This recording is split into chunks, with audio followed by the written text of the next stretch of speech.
मैं खुद हिंदू हूँ, अगर वो मदरसे और मस्जिदों में ताला लगाएंगे तो मैं चाहती हूँ कि हमारे मंदिरों में भी ताला लगाया जाए। अच्छा। हमारे लिए सभी बराबर है। धर्म के नाम पर कोई नेता बांट दे हमें, हम इतने कमजोर नहीं है कि किसी ऐसे नेता के बांटने पे हम बढ़ जाए।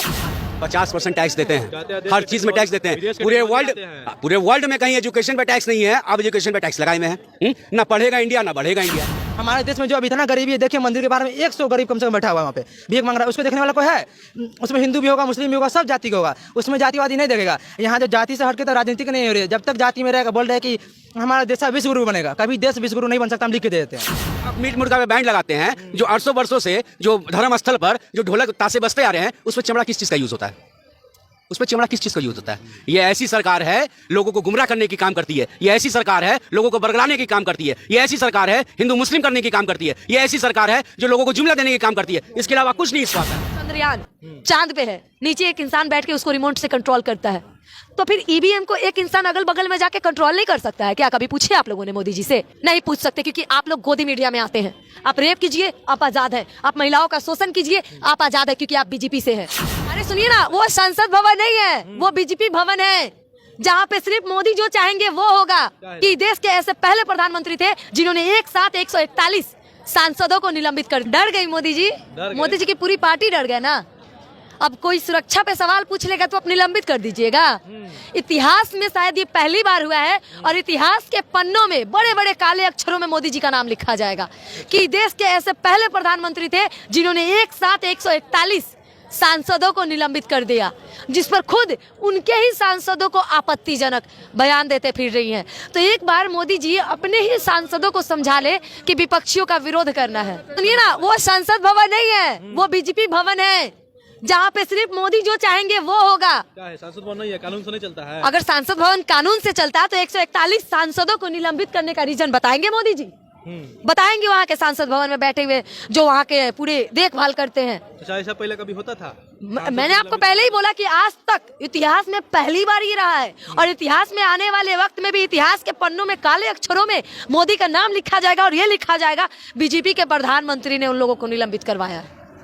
सच्चाई यही। कभी राहुल गांधी की सदस्यता रद्द कर दी जाती है तो प्रधानमंत्री के लिए खड़ा नहीं हो पाते। जो प्रधानमंत्री से सवाल पूछेगा उसके आपको प्रॉब्लम आएगी, चाहे वो राहुल गांधी हो, चाहे वो सांसद हो, चाहे वो विधायक हो। लेकिन अगर वही विधायक सांसद बीजेपी पार्टी के होंगे तो उनपे कोई खतरा नहीं है। आप रेप कीजिए, आप आजाद हैं। आप महिलाओं का शोषण कीजिए, आप आजाद है, क्योंकि आप बीजेपी से हैं। अच्छा, बस यही तो करते रही है तमाम बीजेपी पार्टी। क्या है? बीजेपी पार्टी तो कहती है बेटी बचाओ बेटी पढ़ाओ। वो तो बेटी बचाओ बेटी पढ़ाओ भी करती है। कितने बार बोले हम आपको? मांगते हैं माफी वो महिलाओं से आके। बृजभूषण शरण सिंह उनके सांसद, उनके प्रिय, उनके एकदम अपने आदमी, जो लाखों महिलाओं के, यानी कि जो महिला, जो हमारी राष्ट्रीय महिला, जो हमारे देश को गर्व महसूस दिलाती है, हमारे देश में गोल्ड मेडल लाती हैं, आज उनको, उनके भावनाओं को, और नया पार्लियामेंट के बाहर उनको लात जूतों से मारा जाता है। जवाब देंगे मोदी इस बात का? आखिर एक सांसद से मोदी जी को डर क्या है? वो एक बार में चाहते तो उनको सजा दिला देते, लेकिन उन्होंने क्लीन चिट दे दिया। किससे पूछकर? वो तमाम महिला पहलवान झूठ बोल रही थी क्या? अब उनके लिए इन महिला पहलवानों के बयान से ज्यादा एक यह सांसद का पड़ा है। आखिर सुनिए, मोदी जी का कोई राज है? सुनिए, कोई पद नहीं। मेरे लिए जो रेपिस्ट है वो रेपिस्ट है, जो शोषण किसी महिला का करता है वो शोषण करता है। कह रहे हैं लोग अभी साबित नहीं हुआ है। कहाँ साबित है? आप मौके देंगे तब ना होगा। लेकिन आज तक इस पर एक बार भी मोदी जी ने कोई ट्वीट नहीं किया, कोई भी बयान नहीं दिया, कभी कोई आज तक मोदी जी ने एक भी प्रेस कॉन्फ्रेंस रखा एक भी प्रेस कॉन्फ्रेंस नहीं। क्योंकि सुनिए ना, टाइम है कि प्रेस कॉन्फ्रेंस देने का टाइम ही नहीं मिलता। सुनिए, पहले के जमाने में मीडिया प्रधानमंत्री से सवाल करता था, अब प्रधानमंत्री मीडिया से सवाल करती है। जवाब दे पाइएगा आप लोग? नहीं दे पाइएगा, क्योंकि देश के ऐसे प्रधानमंत्री है जो उल्टा मीडिया से सवाल करते हैं, जो सिर्फ अपने फोटो खिंचवाने में बिजी हैं, जो अपने आप को स्मार्ट दिखाने में बिजी हैं। उनको देश कैसा है ये फर्क नहीं पड़ता है। देश से उनको मतलब ही नहीं है। ना तो देश के जनता को रोजगार मिली, ना तो देश के जनता को एजुकेशन मिली, और ना ही देश के जनता को यहाँ पर कोई भी चीज मिली। महंगाई उसी तरीके से है, बेरोजगारी उसी तरीके से है, एजुकेशन उसी तरीके से है, बेटियों के साथ गलत उसी तरीके से हो रहा है। फिर बीजेपी सरकार आई क्यों है सत्ता में? हर जगह तो आ ही रही हैं आप लोग, हर जगह हम लोग विरोध कर रहे हैं। लेकिन एक बात बताइए, चंद्रयान चांद पे है, नीचे एक इंसान बैठ के उसको रिमोट से कंट्रोल करता है, तो फिर ईवीएम को एक इंसान अगल बगल में जाके कंट्रोल नहीं कर सकता है क्या? कभी पूछे आप लोगों ने मोदी जी से? नहीं पूछ सकते, क्योंकि आप लोग गोदी मीडिया में आते हैं। आपके अंदर इतनी हिम्मत नहीं है कि आप जाके सरकार से सवाल कर सके। क्या कहिएगा, 141 सांसद को निलंबित कर दिया गया है, उसमें सांसद भवन में बोलने का अधिकार नहीं है। हम तो बस यही कर रहे हैं, मोदी जी से हाथ जोड़ के विनती कर रहे हैं कि अपोजिशन खत्म कीजिए और जो विधानसभा का नाम चेंज करके राजभवन रखिए, तानाशाही सरकारी कीजिए। राजभवन? हाँ, जैसे राजा, 1 सेकंड रुकिए ना, पहले जो राजा का भवन रहता था ना, वही भवन उनको बनाइए, एकदम अपनी पार्टी को रखिए, अपोजिशन को खत्म कीजिए। आप क्राउन प्रिंस बनिए, राजा वाला ताज पहनिए, एकदम राज कीजिए। अपोजिशन खत्म कर दीजिए तो कैसे चलेगा सरकार? सुनिए ना, मैं बताना चाहता हूँ, सांसद इनकी बात गलत पे सुनिए बोलता ना। है, इसीलिए गलत करते, 1 सेकंड, रमेश बिजूरी क्या बोले थे? गाली दिए थे, मुस्लिम को टारगेट किए, उन पे कोई कार्रवाई नहीं हुई। इन लोगों पे देखिए, उस दिन 2 को घुस गया अंदर, अच्छा हुआ कि मुस्लिम नहीं थी वो, नीलम और क्या नाम है उनका, नहीं तो अभी तक मीडिया जो स्वर्ण मीडिया जो है, नेशनल मीडिया, गोदी मीडिया बोले, जो मीडिया बोले, अभी तक तो कहाँ IAS तक फंडा घुस जाता है अभी तक। वो मुस्लिम नहीं, इसलिए उनको हाईलाइट नहीं कि अभी हो रहा है हमारे देश में क्या क्या हो रहा है, वो दिखा रहे हैं, वहाँ के क्या बोलते हैं, डॉन को दिखा रहा है, पाकिस्तान का क्या डॉन है वो जो दाऊद इब्राहिम को दिखा रहे हैं। हम लोग यहाँ गरीबी से जूझ रहे हैं, इसको नहीं दिखाएगी। यहाँ एजुकेशन में टैक्स इसको नहीं दिखाएगी, वहाँ दाऊद इब्राहिम को दिखा रहे हैं, मारा के नहीं मारा, वो मारे जी, उससे हमको क्या लेना देना है? हमारे देश में जो अभी इतना गरीबी है, देखिए मंदिर के बारे में 100 गरीब कम से कम बैठा हुआ है वहाँ पे, भीख मांग रहा है, उसको देखने वाला कोई है? उसमें हिंदू भी होगा, मुस्लिम भी होगा, सब जाति का होगा, उसमें जातिवादी नहीं देखेगा। यहाँ जो जाति से हटके तो राजनीति नहीं हो रही है। जब तक जाति में रहेगा, बोल रहे हैं कि हमारा देश विश्वगुरु बनेगा, कभी देश विश्वगुरु नहीं बन सकता, हम लिख के दे देते हैं। कैसे बनेगा? सब यहाँ जातीय में लगा है, तो कैसे विश्वगुरु बनेगा हमारा देश? मोदी जी का डंका विदेश में बच रहा है तो विश्वगुरु कैसे नहीं बनेगा? क्या क्या क्या मोदी जी का डंका विश्व में बज रहा है, आप लोग कह रहे हैं कि मतलब क्या बोल रहा है कि विश्व में बज रहा है? क्या बोल रहा है? आप बोल रहे जेपी हैं, के लोग हाँ? कह रहे हैं। आप बोल रहे हैं, ठीक है। ये जो 141 जो संसद को जो निलंबित करने का काम किया है, मैं इस सरकार से पूछना चाहता हूं, जब नया संसद बना था, नए संसद में बैठ के क्या काम होना चाहिए?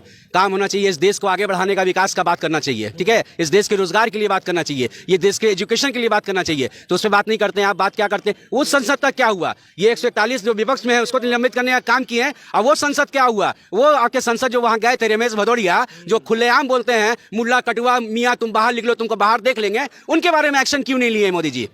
हाँ, उनको टोन का प्रभारी बना दिया गया। देश को आगे बढ़ा रही है, सांसद लोग सुनिए ना भैया, टांग खींच रहा है तो नहीं अरे निलंबित किया जाएगा। सुनिए ना, एक आगे मिनट। बढ़ी है, बहुत अच्छी ये बात देश है। आगे बढ़ी है। अभी ये बेगूसराय के सांसद हैं, ये बोलते हैं कि गिरिराज सिंह कि बिहार में जो ये जितने भी मदरसे हैं, जितने भी मस्जिद हैं, सब में ताला लगना चाहिए। क्या उनके बाप की जागीर है?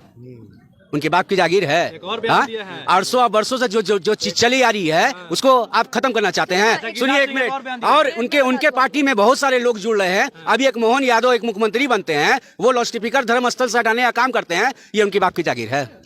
हाँ, जो वर्षों से चली आ रही है, जो 800 से चली आ रही है, ये जागीर है। आप मीट मुर्गा में बैंड लगाते हैं, जो 800 वर्षों से जो धर्मस्थल पर जो ढोलक ताशे बजते आ रहे हैं, उसमें चमड़ा किस चीज का यूज होता है? उस पर चमड़ा किस चीज का यूज होता है?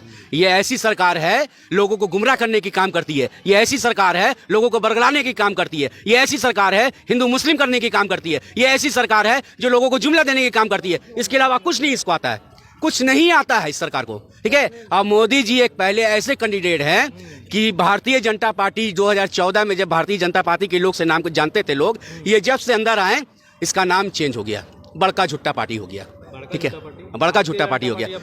मोदी जी एक ऐसे कैंडिडेट हैं, उनके गिनीज बुक नहीं, वर्ल्ड रिकॉर्ड में उनका वर्ल्ड रिकॉर्ड में नाम होना चाहिए। उनका जुमला देने का, झूठ बोलने का नाम उनका दर्ज करना चाहिए, विश्वगुरु में तो बनिए रहा ठीक है। हाँ, और एक बात, उनका जुमला, उनका झूठे फेंकू इतने बड़े हैं कि अगर लिखते लिखते 365 दिन साल में होता है ना, पूरा साल खत्म हो जाएगा, स्याही खत्म हो जाएगा, पन्ना खत्म हो जाएगा, लेकिन उनका जुमला खत्म नहीं होगा।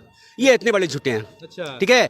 आप कभी ग्राउंड में, आप कभी देश के हित के लिए बात किए हैं मीडिया के सामने? हाँ, आप तो अधिकारी सुन लिए। पहले मनमोहन सिंह की सरकार हुआ करती थी तो बात बात पे उनके मैक घुसा देते हैं उनके मुंह में कि ये कैसे हो गया, वो कैसे हो गया। मोदी जी के पास कौन पत्रकार जाते हैं भाई? कितने सवाल करते हैं? देश के लिए काम कर रहा है, टाइम ही नहीं मिलता है। देश के लिए काम कर रहे हैं। अरे तो गिनीज बुक में नाम लिखवाए हैं भाई, गिनीज बुक में अपना नाम दर्ज करवाए हैं। विदेश यात्रा करके, किसकी यात्रा किसके पैसे से करते हैं भाई? हमारे पैसे से करते हैं। 50% टैक्स देते हैं, हर चीज में टैक्स देते हैं। पूरे वर्ल्ड में कहीं एजुकेशन पे टैक्स नहीं है, अब एजुकेशन पे टैक्स लगाए हुए हैं। ना पढ़ेगा इंडिया ना बढ़ेगा इंडिया, यही लक्ष्य है उनका, ठीक है, यही लक्ष्य है उनका। और कुछ समझ में नहीं आता है तो गंगा जल पे आप टैक्स लगाते हैं। अरे किस किस पे टैक्स लगाइएगा? ब्रिटिश भी हमारे ज़माने में हमारे हिंदुस्तान में राज किया है, और मुगल लोगों में राज किया है, लेकिन पेट पे किसी ने टैक्स नहीं लगाया। ठीक है, ये ऐसी निकम्मी सरकार है जो पेट पे टैक्स लगाने का काम करती है। अच्छा, छपुआ मीट खा रही थी, हलाल मीट खा रही है कि झटका मीट खा रही है? एक बार ये सवाल आप मोदी जी से क्यों नहीं करते कि वो कौन सा चिकन खाते हैं, क्योंकि खाने में सबसे माहिर, एक मिनट, खाने में सबसे बड़ा माहिर मोदी जी हैं, हाँ। जो वो खाते हैं जो हमारी गरीब जनता कभी सपने में सोच भी नहीं सकती होगी। और एक बात मानिए, वो रोज जितने के खाना खा जाते हैं उतने में हमारी बिहार की कम से कम 20 से 40% जनता जो भूखे सोती है ना सड़क पे, वो खा सकती है। मानते हैं ना आप इस बात को? और गिरिराज सिंह को आप कहना क्या चाहते हैं? कौन सा गिरिराज सिंह? मैं नहीं जानती ऐसे इंसान को। एक मिनट, अगर मैं खुद हिंदू हूँ, अगर वो मदरसे और मस्जिदों में ताला लगाएंगे तो मैं चाहती हूँ कि हमारे मंदिरों में भी ताला लगाया जाए, क्योंकि हम सभी के धर्मों का सम्मान करते हैं। अगर कोई मुस्लिम का मस्जिद में ताला लगाया जाएगा तो हम हिंदुओं के मंदिर में भी ताला लगाया जाएगा। अच्छा। हमारे लिए सभी बराबर है। धर्म के नाम पर कोई नेता बांट दे हमें, हम इतने कमजोर नहीं है कि किसी ऐसे नेता के बांटने पे हम बढ़ जाए और हम आपस में लड़ जाए, क्योंकि तमाम नेताओं को इन सब चीजों से बात नहीं करनी चाहिए थी। तमाम नेता को धर्म पे बात नहीं करनी चाहिए थी।